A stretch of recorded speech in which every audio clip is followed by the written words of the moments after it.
Good morning, people. This is Tuesday morning's devotion. We're talking about hallowed be thy name. That statement that comes in the teaching of Jesus on the subject of prayer. And the hallowed be thy name is a beautiful thing because it follows on from yesterday's talk about what it means just to spend time in communion with God. When we hallow God, we're saying, God, what is it that pleases you? And we know that it's not just pleasing to God when we bring our needs to Him, and although that is good, hallowed be thy name simply means, God, I just want to spend some time with you. I want to get to know who you are. I want to get to know your character. I want to know the nature of who you actually are. And so when we hallow His name, it's not about us getting our shopping basket full. It's not about us having our needs met. It's not about us at all. It's actually about the glory of God. And if we could just have this communion with God and find this dynamic of prayer, it would probably be the greatest dynamic of our Christian experience if we could just find this. And so hallowed be thy name is an awesome concept, but what I want to say to you today is the statement, hallowed be thy name, is really a statement of total submission to God. You see, the scriptures are full of the fact that God needs to be submitted to. And we come to God as mere sinful human beings, but we come into His presence knowing that it pleases Him. Now, in James chapter 4, verse 7 to 10, it talks about submitting yourself to God. It says, go and wash your hands, purify your hearts, and humble yourselves when you come into the presence of a holy, holy God. We don't walk into His presence and treat Him with familiarity like we might a friend.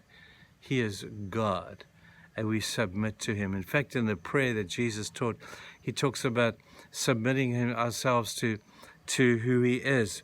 It says, hallowed be thy name.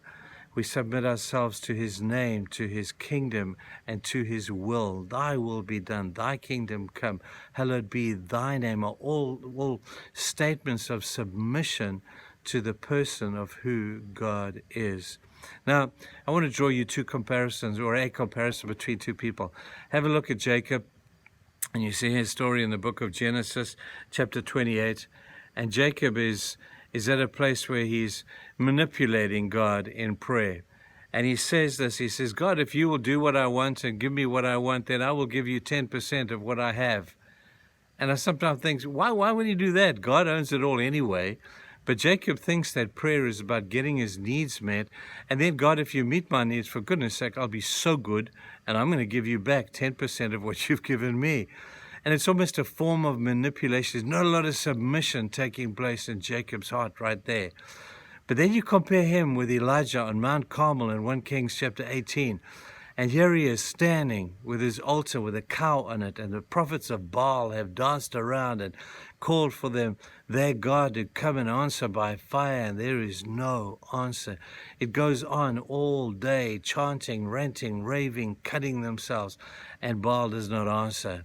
And then Elijah stands up, him against the world, him against all the 450 prophets of Baal and all of the people of Israel, declaring, let me show you who the true God is, and you guys better submit to Him. And he stands up and he just has a short statement. He says, Lord, won't you show these people today who the real God is? And the fire came out of heaven. He submitted to God. He got no glory out of this. And the hero of the day after his prayer was God. Now, who's the hero of our praying? Generally, it's us, because we're praying in relation to our needs.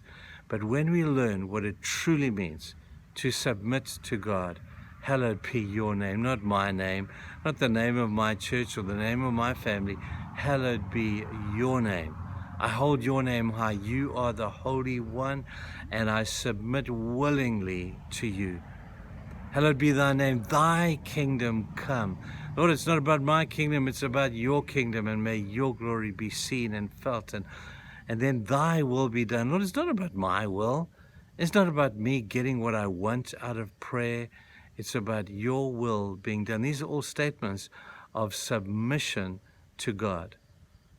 Now, when we get to know God as He is, and our Father, when we get to hallow his name and want to spend time with him just in communion, not about having our needs met, but just about getting to know him, getting impressed with who he is. That's a beautiful aspect of what prayer is. And then at the end of the day, it's submitting to the greatness of God, to the bigness of who he is, and saying, Lord, hallowed be your name. You are the man. You are God. Man, that's an awesome way to pray.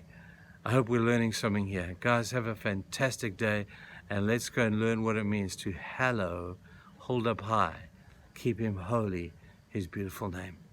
Let's submit to him today. God bless you guys.